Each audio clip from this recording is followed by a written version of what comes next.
अस्सलाम वालेकुम रहमतुल्लाह। दोस्तों, इस कायनात में मौजूद हर चीज इंसान के लिए बनाई गई है। पूरी कायनात इंसान के फायदे के लिए एक नेमत के तौर पर अल्लाह ताला ने इसके लिए बनाई है। वल्लज़ी खलक़लकुम मा फिल अर्दि जमीआ, जो कुछ भी इस जमीन के अंदर है वो अल्लाह ताला ने इंसान के लिए बनाया है और उसमें उसके लिए फायदा है।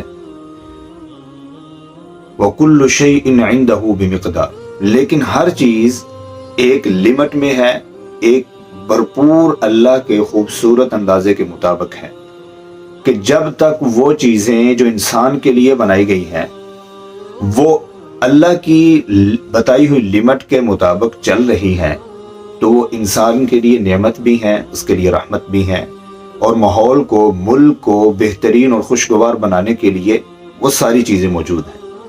लेकिन जैसे ही वो लिमिट को, अल्लाह की हदूद को क्रॉस करेंगी तो समझ लें कि वो इंसानियत के लिए ज़हमत है, अजाब है, उसके लिए मुआशरे को गंदा करने के लिए वो हर चीज़ फिर उसके लिए मौजूद है।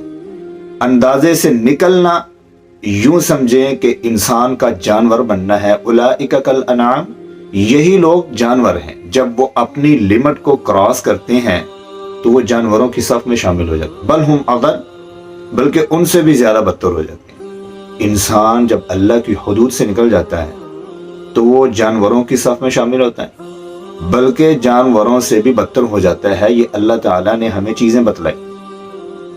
हम अपने मुल्क को देखें कि इंसान इंसान के लिए ज़हमत है, इंसान इंसान के लिए रहमत नहीं रहा। क्यों? कि वो अपनी हदूद को पार कर चुके हैं।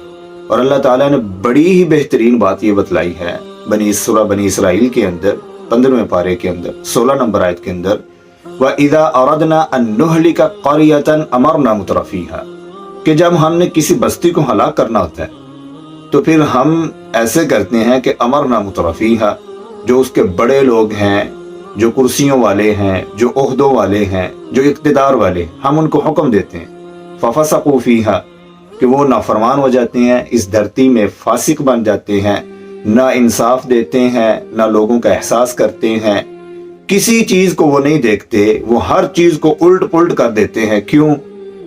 कि एक लंबी मोहलत के बाद, एक लंबी मुद्दत के बाद इंसान ने अल्लाह की लिमिट को क्रॉस किया तो अल्लाह ताला ने उसे मोहलत दी, वो नहीं समझा, तो अब उसकी हलाकत का वक्त है। तो जो उमरा होंगे वो फासिक हो जाएंगे, जमीन में फसाद बर्पा करेंगे। फ़हक़्क़ अलैहिल क़ौलु, तो अल्लाह ताला फरमाते हैं कि उसके ऊपर मेरा अजाब साबित हो जाता है। फ़दम्मरनाहा तदमीरा, फिर उस सारी कौम को तबाह कर दिया जाता है। और अल्लाह ताला के लिए ये बात मुश्किल नहीं है। कज़ालिका व औरसनाहा कौमन आखरीन, एक कौम को अल्लाह ताला तबाह व बर्बाद करे और दूसरी कौम को ले आए, इस पर अल्लाह ताला को कोई मुश्किल नहीं होती। हम अपने मुल्क को देखें, हम अपने बड़े उमरा को देखें, हम ओहदेदारों को देखें, अगर वो नेक हैं, लिमिट के अंदर हैं, हुदूद के अंदर हैं, वो कुल्लु शैइन इंदहु बिमिक़दार के दायरे के अंदर हैं, तो समझ लें वो इंसानियत के लिए रहमत है। अगर वो हुदूद को पामाल कर चुके हैं तो समझ लें वो कौम के लिए, मुआशरे के लिए, उम्मत मुस्लिमा के लिए एक वो ज़हमत है, उसके लिए अजाब का बायस है। यूं समझे कि अल्लाह ताला का वक्त वो करीब है कि उस कौम को बर्बाद कर दे। हमें इन बातों के ऊपर समझना और गौर करना लाजिम है कि हम किस लिमिट तक पहुंच चुके हैं। अस्सलामु अलैकुम व रहमतुल्लाहि व बरकातहू।